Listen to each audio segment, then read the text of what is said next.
기비양은 절감하시고 추비는 충분히 주시되 초반과 중반 1차와 2차 추비 정도는 복합비료에 마지막 세 번째, 네 번째 패턴 같은 경우에는 질산칼슘 혹은 질산칼슘과 질산칼륨의 혼합 제품을 주시기를 권장드립니다. 인산을 이렇게 많이 먹고 싶어 하는데 많이 못 먹는 건 이 친구들이 뿌리가 빈약해서 그런 거니까 이 빈약한 뿌리를 강화할 수 있고 이 빈약한 뿌리임에도 불구하고 잘 흡수가 되는 형태의 인산을 공급할 필요가 있다라는 겁니다. 그럼 그런 형태의 인산은 뭐가 있을까? 바로 폴리인산이죠. 설명이 굉장히 방대합니다. 방대하지만 제가 편하게 설명드릴게요. 정인산과 폴리인산의 차이는 어쨌건 쪼개지면 정인산을 억지로 붙여놓은 겁니다. 억지로 붙여놨기 때문에 이 정인산 자체의 단점을 많이 보완해주고 있는데요. 가장 큰 단점 보완 중에 하나는 정인산은 이동을 진짜 못합니다.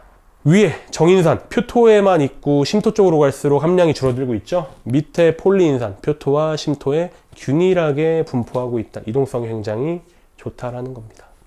마찬가지로 시간이 지날수록 토양의 인산이 어떻게 변하고 있나 살펴보시면 오히려 정인산은 증가하고 있어요. 왜 증가할까요? 불응화됐으니까요. 산성 토양이건 염기성 토양이건 지금 불응화가 됐으니까요.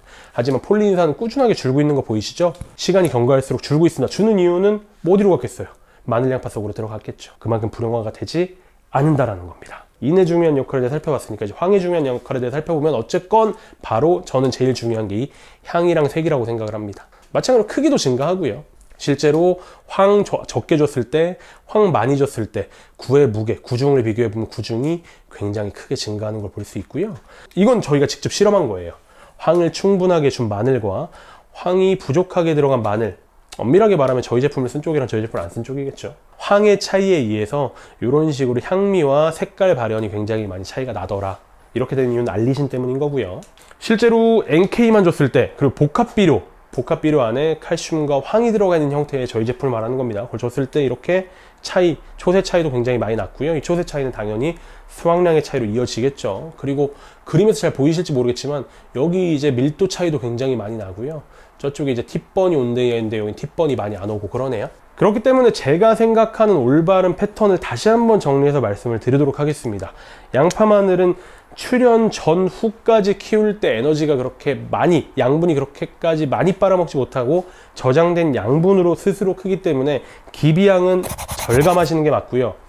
추비를 2월부터 4월에 걸쳐서 충분히 공급을 하시고, 충분하게 공급을 하시는데 맞는 형태는 제가 생각했을 때는 처음 1, 2회 정도는 복합비료, 인산이 들어가 있는 복합비료를 주시기를 적극 권장을 합니다. 근데 물론 이 복합비료엔 당연히 황과 칼슘이 추가로 들어가 있으면 좋겠죠.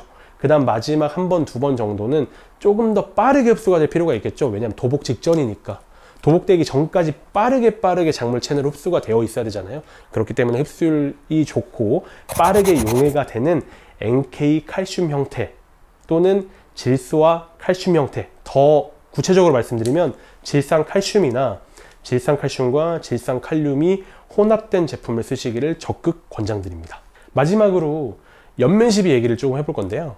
사실 양파 재배하시는 분들께서, 양파만을 재배하시는 분들께서 어려움을 겪으시던 것 중에 하나가 또 이제 냉해죠. 냉해가 지나고 나면 또 이제 비가 안 오고 뭐 그렇게 했을 때 가뭄 스트레스, 그것도 한참 지나고 나면은 갑자기 더워지니까 고온장애, 일소진상, 이런 것 때문에 많이들 고민을 하셨습니다. 그래서 이럴 때는 사실 생리활성 물질의 투입이 굉장히 많이 도움을 줄 수 있습니다. 생리활성 물질의 투입으로 인해서 세포 내에 있는 활성산소를 줄이면은 세포의 노화도 방지하고 세포의 죽음, 세포의 괴사도 방지할 수 있으니까요. 그 제품이 저희의 바이오트랙이라는 제품인데요.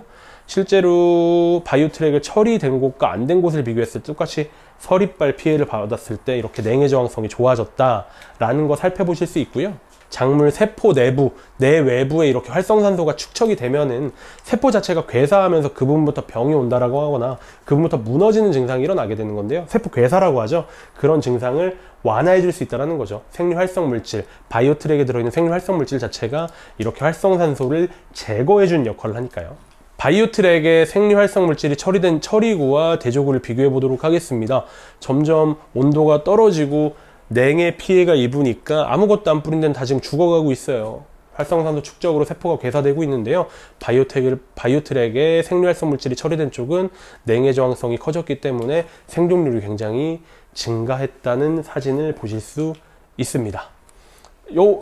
요거는 이제 냉해 피해보다는 가뭄 저항성, 실제로 물을 충분하게 공급을 못했을 때 가뭄에 의해서 피해를 많이 입으시는데, 바이오트랙의 생리활성 물질 자체는 저온 저항성도 높여지지만 가뭄 저항성도 높여진다. 그러니까 생리활성 물질 자체가 스트레스의 내성을 키우는 겁니다. 그러니까 환경적인 변화가 오면은 식물 자체가 스트레스를 입으면서 식물의 스트레스 호르몬들이 나오게 되죠.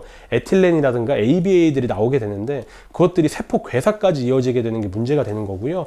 이런 기작을 차단하는 것이 바로 바이오트랙의 생리활성 물질이라는 겁니다. 이번 영상은 여기까지고, 어쨌건 제가 강조드리고 싶은 거는 마늘 양파의 추비를 던지는 패턴과 추비를 던지는 비중이었습니다. 기비량은 절감하시고 추비는 충분히 주시되, 초반과 중반 1차와 2차 추비 정도는 복합비료에 질산칼슘과 황산칼륨이 들어가 있는 형태의 제품을 주시는 것을 적극 권장드리고요. 마지막 세 번째, 네 번째 패턴 같은 경우에는 질산칼슘 혹은 질산칼슘과 질산칼륨의 혼합 제품을 주시기를 권장드립니다. 그리고 또 일기상의 이유로 저온 저항성을 키워야 되고 가뭄 저항성을 키워야 되고 할 때는 어쨌건 생리활성 제품을 주셔야 되는데, 생리활성 제품도 야라의 생리활성 제품이면 믿고 쓰실 수 있을 거 아니에요. 그래서 야라의 생리활성 제품인 바이오트랙도 연면 시비로 적극 권장을 드리도록 하겠습니다. 이번 영상 여기까지입니다. 감사합니다.